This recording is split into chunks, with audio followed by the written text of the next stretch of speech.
That shift was so smooth. Bro!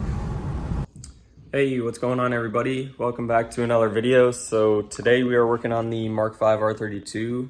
We're going to be doing the engine and transmission mounts. We're skipping the dog bone mount for now because that was kind of expensive, but yeah, we're just going in with some OE-like parts. I'm not really looking to get any NVH, noise, vibration, and harshness quite yet. So yeah, we're gonna be doing these and maybe swap them out for something a little more performance oriented in the future. But yeah, check this out.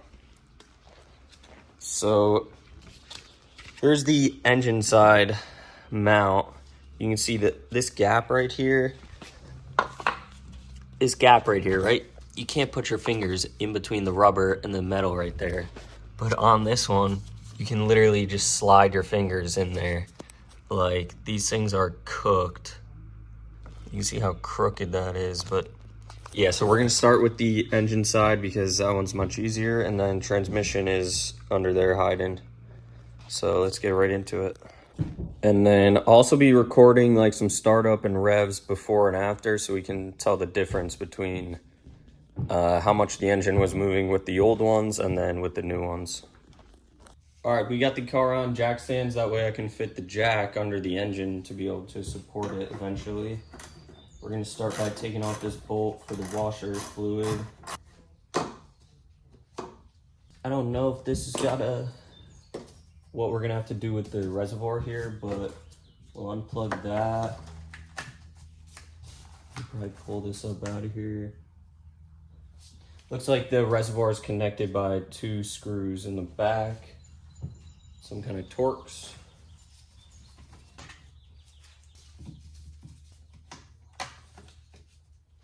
Okay, so it looks like you can pretty much leave this here. We got it loose just in case we got to move it a little, but there are 2 bolts holding the mount to the engine.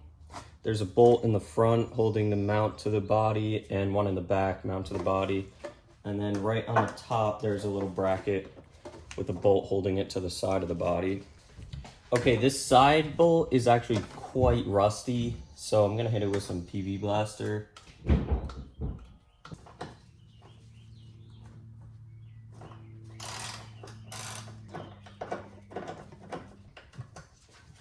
All right, there we go. Check that thing out.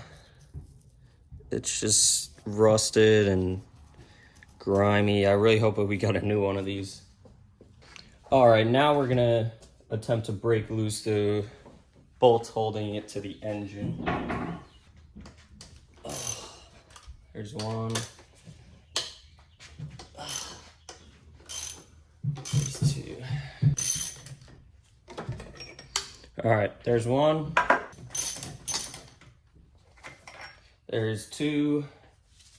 Okay, we're disconnected from the engine.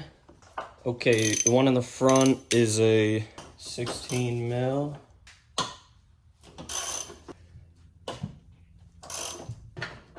All right, there's the bolt in the front.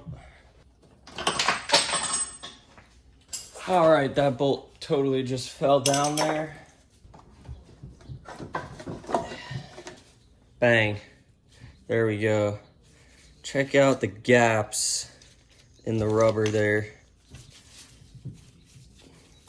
Oh, yeah, this thing is pretty shot. You can see it's kind of cracked over there.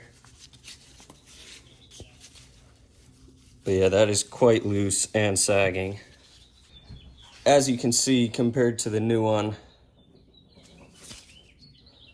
that one's pretty floppy. This one looks pretty sturdy.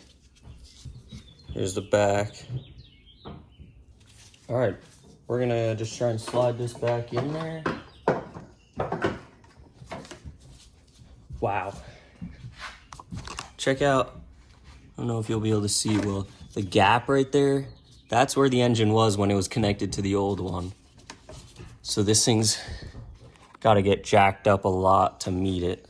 Okay, I've got all of our new bolts ready to go. So we're gonna drop that front bolt in. All right, that's hand tight. Alrighty, so the front and the rear that hold the mount to the body are just hand tight, and then I loosened it a little. That way we can move it around if need be. All right, we're gonna jack her up to meet the mount there.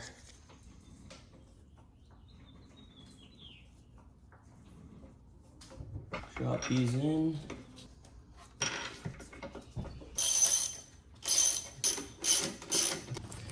Okay, so I forgot about the little bracket on the side there. Remember on the fingers, so there's a bolt there. That's the one we took out already. So it looks like these two that also came with are going there because I don't think they go with the transmission side, and that's the one that came out. So that looks about accurate. So I'm gonna take out that crusty one on the left there, and then we're gonna put those two in hand tight, and then we'll torque everything. And there's the bracket that I was talking about. I'm gonna clean this out, give it a little wipe because it's kind of crusty in there. All right, just gave it a little wipe, and we're gonna put this right back in. Everything is snugged. Now we can torque. So the two bolts that go to the engine, they are 60 Newton meters plus 90 degrees. The two that go to the body are 40 plus 90. And these two on the little bracket are, I believe, 20 plus 90.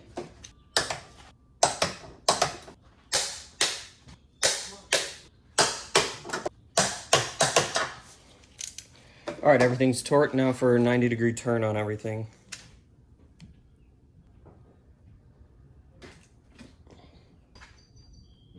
That feels pretty tight, so I'm just gonna leave it at that.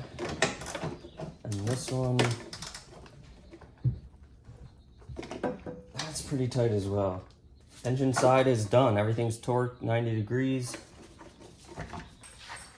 And if anyone's curious, I've just got it jacked up with a piece of 2x4 under the oil pan, which is metal, so I'm not too worried about that. And here goes releasing the jack.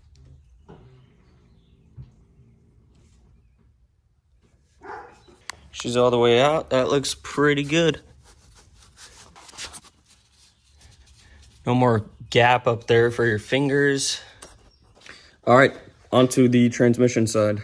We'll start by unplugging the MAF. Get that out of there. And then we're going to remove the intake.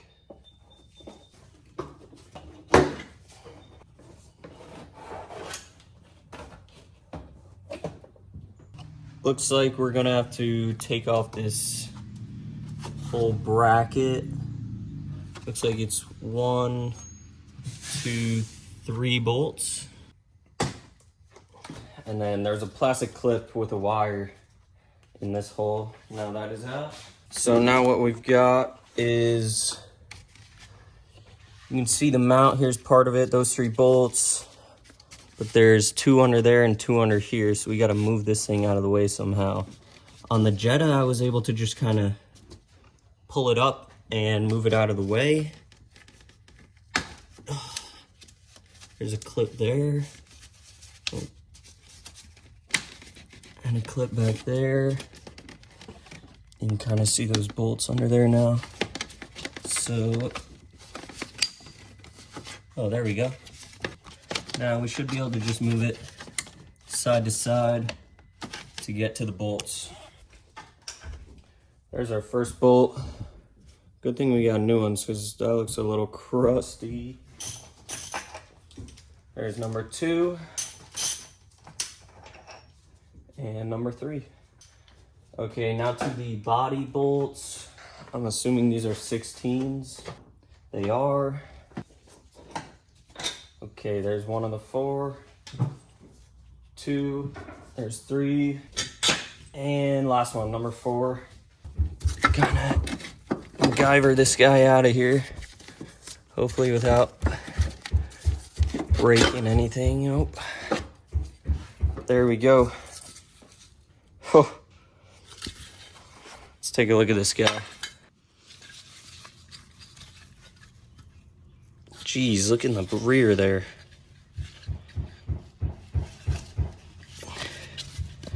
It's just like, yeah, this thing is honestly worse than the engine side. That's huge. I really think this is going to help with the upshifts when using the paddle shifters. When in automatic mode, you don't really feel it, but with the paddle shifters, there's like a pretty good clunk. This one don't move at all. This one is floppy.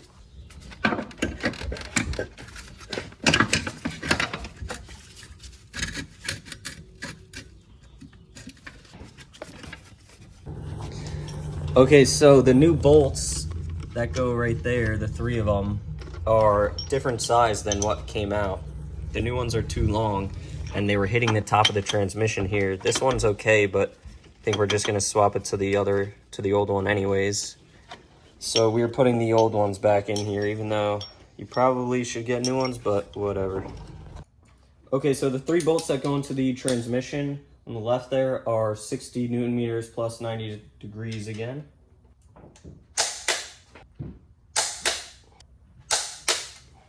All right, the 4 that go into the body side are 40 Newton meters plus 90.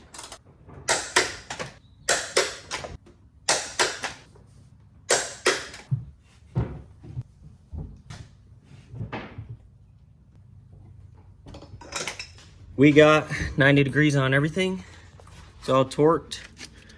We can see if we can pop this back into place. That feels pretty good. Get that in. Oh, now this bracket, I'm gonna go wipe off these holes real quick. All right, I got the bracket back in there. And now we can go in with the intake and connect the math. Click. And last thing we gotta do is just tighten up the throttle body.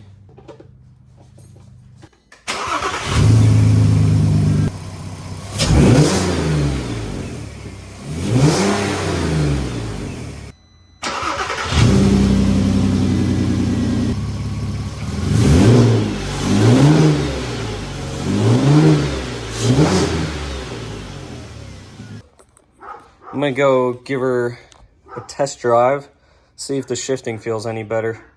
Alrighty, first drive since the mounts, we got it in manual mode.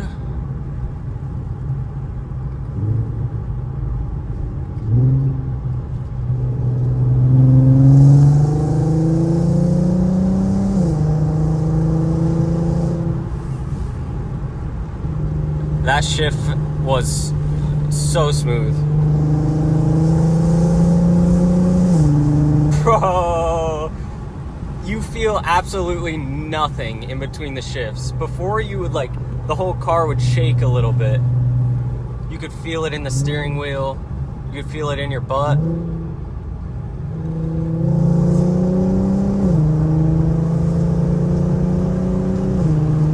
There is nothing now. It is so smooth. Oh, that's incredible. All right, we'll put the windows down, see if you guys can hear that Miltech a little better.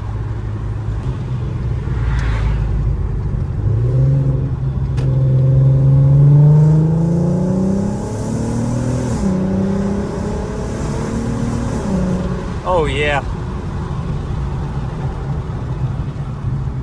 Yo, the brakes in this car are so good compared to the Jetta.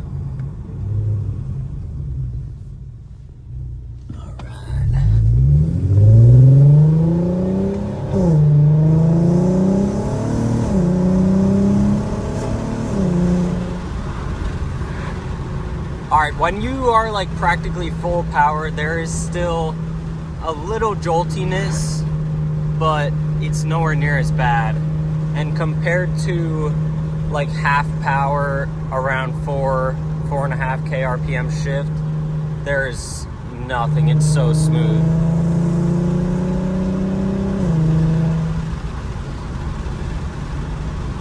yeah. All right, I'm gonna drive around for a bit and enjoy it. I'll be back. All right, I just finished like a 30-minute drive. It was pretty great. All the shifts, they feel so much better. Using the paddle shifts, it doesn't throw you in your seat anymore. They're pretty crispy. I've noticed if you shift around like 3,000 RPMs, which is like, if you're stepping on it maybe a little low, it is a little more jolty, but up towards 4 and 5, it's so smooth. I have yet to be able to enjoy the car like I just did then. So yeah, it was incredible. But thank you for watching. Stay tuned for air conditioning part 2. Hopefully we can get some in this car because it's hot in here. But yeah, see ya.